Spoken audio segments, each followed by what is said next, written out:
guy is completely out of control.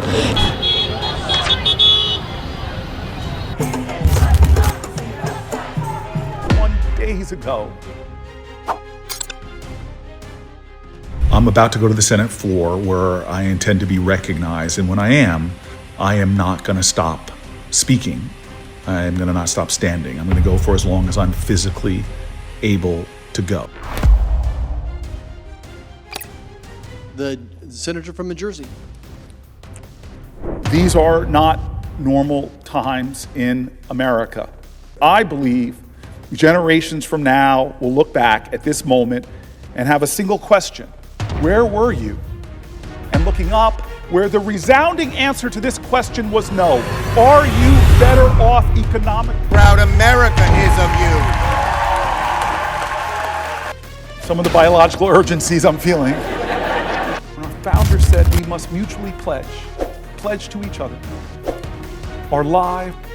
You have been with me far past 15 hours. You've been with me for 23 hours and 49 minutes. This is a moral moment. It's not left or right, it's right or wrong. Let's get in good trouble. My friend, Madam President, I yield the floor.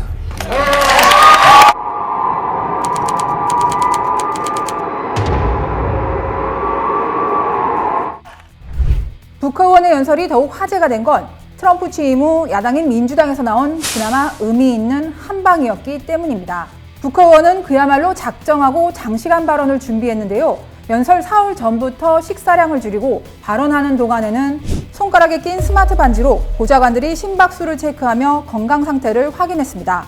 삼선 상원의원인 그가 이렇게까지 한 이유는 그만큼 절박했기 때문입니다. Calling on me to do, and I hope I can inspire or engage or activate more people like you can to use their voice, because I know we can stop what's happening in our country. 트럼프 정부의 독주를 마냥 두고 볼 수만은 없었다는 건데 국회의원의 열정에 민주당 지지자들은 크게 감동한 모습이었습니다. 25시간 유튜브 라이브 풀영상의 조회수가 200만 건을 훌쩍 뛰어넘을 정도였습니다. 그럴만도 한 게 민주당이 작년 11월 대선에서 트럼프에게 참패한 뒤 놀랍도록 무기력한 모습을 보여왔기 때문입니다. 의회 다수당 지위까지 공화당에 넘겨주긴 했지만 그렇다고 의석 차이가 큰 것도 아니었는데요. 이 정도 의석이면 트럼프 정부의 제동을 걸만도 할 텐데 민주당은 트럼프 2기 출범 후 처음 있었던 임시 예산안 표결에서 연방정부 셧다운을 우려하며 필리버스터를 중단해 사실상 공화당에 투항했다는 비판을 받았습니다. 사실 예산안 표결 전부터 민주당은 트럼프 정부의 무기력한 모습을 보여 30여 년 만에 지지율이 바닥을 찍었습니다. 사정이 이렇다 보니 요즘 반트럼프 시위의 선봉에는 이분이 대신 나서고 있습니다. 바로 무소속인 버니 샌더스 상원의원인데요. 미국 진보 정치의 상징으로 유명한 분이죠. 올해 83살의 고령에도 전국을 돌며 반트럼프 시위를 이끌고 있습니다.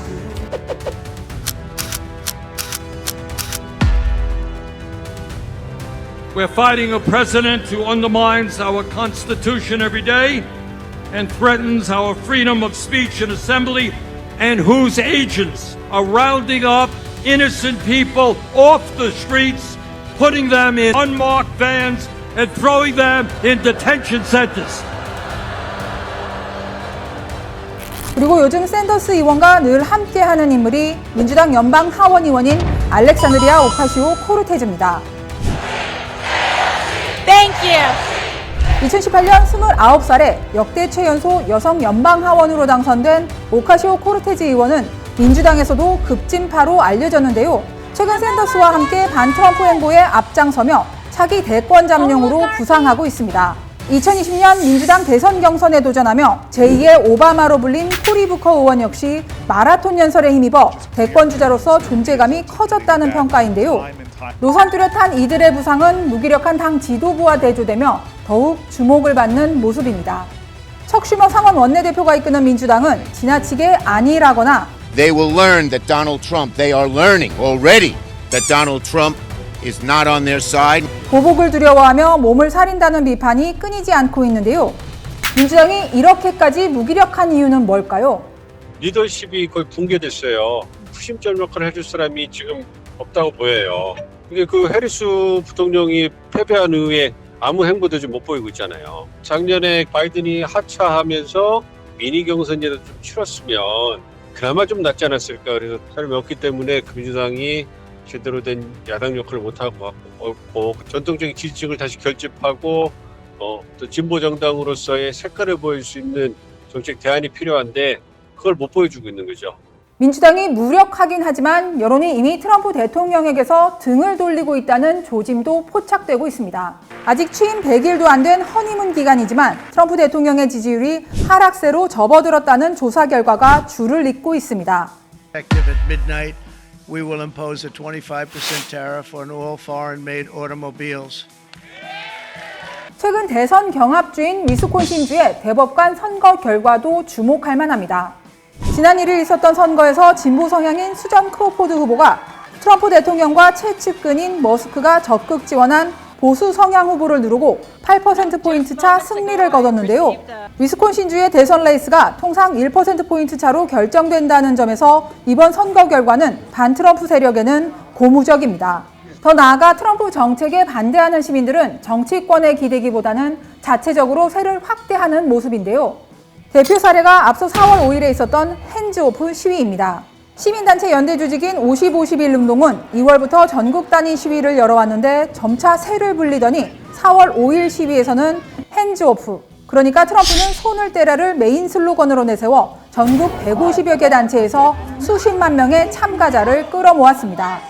이들은 4월 19일과 5월 1일 노동절에도 대규모 시위를 열어 반트럼프 운동을 이어갈 예정입니다.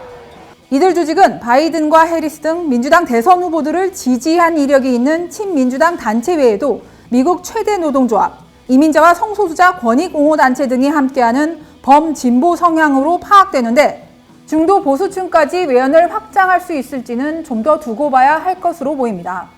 그럼에도 반트럼프 여론에 고무된 민주당 내에서는 벌써부터 탄핵을 얘기하는 목소리가 나오고 있습니다. Within the next 30 days, I'm bringing articles of impeachment. I'm coming for you, Mr. President. 사실 이분은 전적이 범상치 않은데요.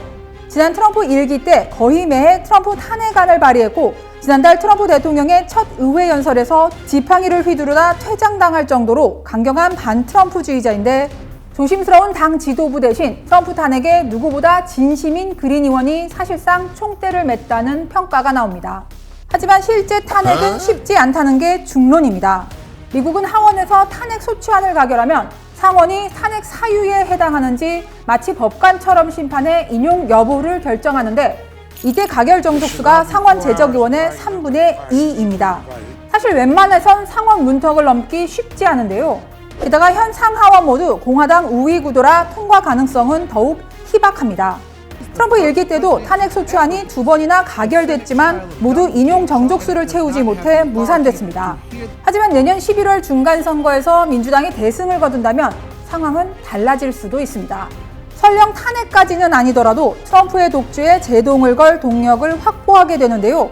관세 전쟁 등 트럼프의 초기 정책이 그때까지 얼마나 성과를 거둘지가 관건이 될 것으로 보입니다.